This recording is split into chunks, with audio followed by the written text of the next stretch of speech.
ओम नमः शिवाय। हर हर महादेव। श्री शिव महापुराण कथा का 14वां अध्याय। ब्रह्मा जी ने कहा, हे नारद, जब 18वां दिन आया तो राजा दिवोदास नित्य क्रम से निर्भीत होकर गणपति जी द्वारा बताए गए ब्राह्मण की बाट देखने लगा। उसी दिन मध्यकाल में विष्णु जी ब्राह्मण का स्वरूप बनाए हुए अन्य कई ब्राह्मणों को अपने साथ लिए अग्नि के समान तेज धारण कर उसके पास जा पहुंचे। राजा ने जब दूर से उन्हें आते हुए देखा तो ये समझकर अत्यंत प्रसन्न हुआ कि वही उपदेश करने वाले ब्राह्मण चले आ रहे हैं। अस्तु, राजा ने अगवानी कर उन्हें प्रणाम किया। तदुपरांत उन्हें अपने अंतपुर में ले जाकर पूजन भजन तथा सेवन के उपरांत अत्यंत सम्मानपूर्वक श्रेष्ठ आसन पर बैठाया उत्तम वस्तुएं भेंट दे देकर उनकी सभी प्रकार से स्तुति प्रशंसा करते हुए इस प्रकार कहने लगा। राजा बोला, हे महात्मन, मैं कुछ दिनों से बहुत दुखी रहा करता हूँ। इस दुख का कारण मेरी समझ में नहीं आता। आप मुझे कोई ऐसा उपाय बताए जिसके करने से मेरे मन का दुख दूर हो और आनंद की प्राप्ति हो। इस चिंता में मुझे 1 मास का समय व्यतीत हो गया, परंतु मेरा कष्ट कुछ भी दूर नहीं हुआ है। इतना कहकर राजा दिवोदास ने अपने राज्य पालन, प्रताप, ब्राह्मणों की सेवा आदि का विस्तार पूर्वक वर्णन किया। फिर कहा, हे प्रभु, मुझे अपने दुख का कारण ये जान पड़ता है कि मैंने अपने तपोबल के गर्व में भरकर सभी देवताओं को तृण के समान समझा है। अब मेरी ये दशा है कि मैंने जिन भोगों को आनंदपूर्वक भोगा वह ही मुझे रोग के समान प्रतीत होता है। वैसे तो ये नियम है कि यदि मनुष्य 1 कल्पन तक भी जीवित रहे तो भी भोगों से तृप्त नहीं होता, परंतु मेरी अभी ये दशा हो गई है कि मुझे राज्य चलाना चक्की चलाने के समान भास स्वरूप लगता है। अस्तु, आप कृपया करके कोई ऐसा उपदेश कीजिए जिससे मैं इस अवगमन के चक्कर में छूट जाऊं। मैं आपकी शरण में आया हूं। आप जो भी उपदेश मुझे करेंगे उसे मैं श्रद्धापूर्वक अवश्य स्वीकार करूंगा। आपके दर्शनों से अत्यंत आनंद प्राप्त हुआ है। अब आप मुझे वास्तविक आनंद प्रदान करने की कृपा करें। हे प्रभु, मुझे ये भी अनुभव होता है कि देवताओं से विरोध करके आज तक किसी ने आनंद प्राप्त नहीं किया है। राजा बलि, त्रिपुर, वृत्रासुर, उपवर्त, दधीच जी तथा सहस्त्रभाव आदि की कथाएं इसका प्रमाण है। परंतु मुझे देवताओं के विरुद्ध का इसलिए कोई भय नहीं है कि मैंने ब्राह्मणों की सेवा करके अत्यंत सम्मान पाया है। जिस प्रशंसा की देवताओं ने यज्ञ, तप, जप आदि द्वारा प्राप्त किया है, उसी प्रशंसा को मैंने ब्राह्मणों की सेवा द्वारा सहज ही प्राप्त कर लिया है। अस्तु, ब्राह्मणों का कृपा पात्र होने के कारण मैं देवताओं से किसी भी प्रकार कम नहीं हूँ।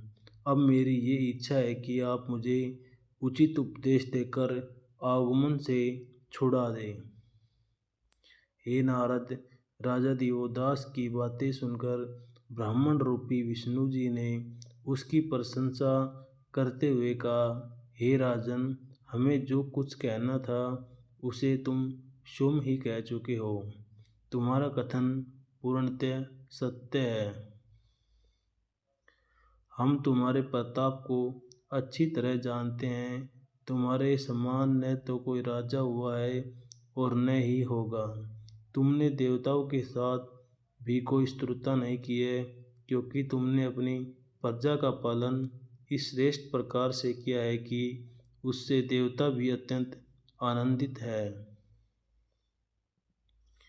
परंतु हमें तुम्हारा एक ही पाप मालूम होता है।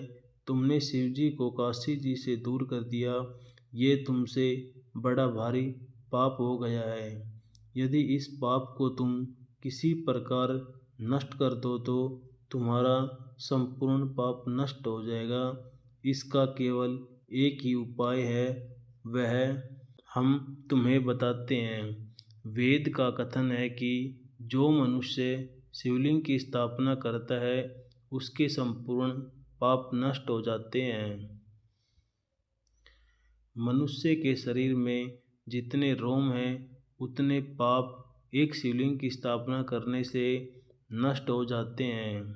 विशेष करके काशी में शिवलिंग की स्थापना करने वाले को किसी पाप से स्वप्न में भी भयभीत नहीं होना चाहिए।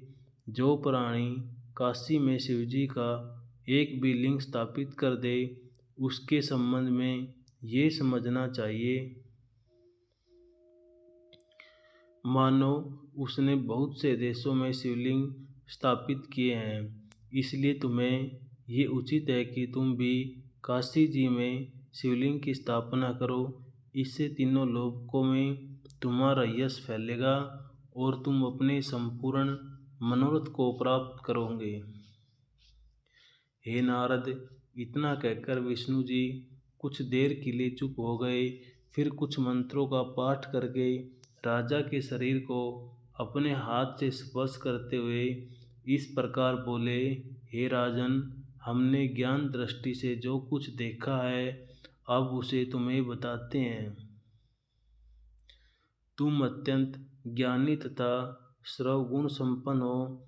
जिस मनुष्य को धन अथवा देश प्राप्त करने की इच्छा हो उसे प्रातःकाल प्रतिदिन तुम्हारा नाम लेना चाहिए। तुम्हारे पास आकर हमें भी बहुत आनंद प्राप्त हुआ है। इतना कहकर ब्राह्मण वेशधारी विष्णु जी बारंबार हंसते तथा मस्तक हिलाने लगे। तदुपरांत मन ही मन गुनगुनाते हुए बोले, इस राजा के बड़े भाग्य है, यह अब निश्चय ही मोक्ष को प्राप्त करेगा। क्योंकि ब्रह्मा, इंद्र, विष्णु आदि देवता और ऋषि मुनि जिन शिवजी का हर समय ध्यान करते हैं वे शिवजी स्वयं प्रतिदिन इस राजा का स्मरण करते हैं। तीनों लोकों में इसके समान भाग्यशाली अन्य कोई नहीं है।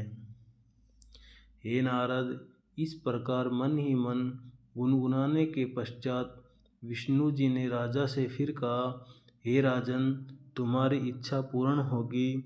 तुम इसी शरीर से परम पद को प्राप्त करोगे। जिस समय तुम शिवजी का लिंग स्थापित करोगे उस समय तुम आगमन के बंधन से मुक्त हो जाओगे। आज के 7वें दिन शिवजी के गण तुम्हें लेने के लिए आवेंगे।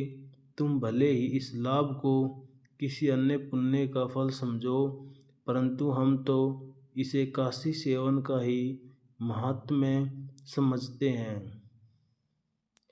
काशी में निवास करने के कारण ही तुमने इस उच्च पद को प्राप्त किया है। तुम्हारे दर्शन का बड़ा फल है। उनकी बात सुनकर राजा दिवोदास अत्यंत प्रसन्न हुआ और हाथ जोड़कर कहने लगा, हे प्रभु, आपने मुझे भवसागर से पार उतार दिया। अब यदि मैं आपको कुछ भेंट करूं तो वह सब इस उपकार के देखते हुए अत्यंत तुच्छ होगा। राजा के ऐसे वचन सुनकर विष्णु जी उसे आशीर्वाद देने के उपरांत विदा हो गए और अपने काशी के स्थान में स्थित हुए। तदुपरांत उन्होंने गरुड़ को शिवजी के समीप भेजा और उनके आगमन की प्रतीक्षा करने लगे। फिर अग्निबंधु ब्राह्मण पर कृपा करके उन्होंने उस देश का राज्य उसे दे दिया और स्वयं पंचनद के ऊपर बैठकर प्रेम पूर्वक शिवजी का ध्यान करने लगा। हर हर महादेव। भक्तों, आपको वीडियो अच्छी लगी हो तो लाइक एंड चैनल को सब्सक्राइब जरूर करें।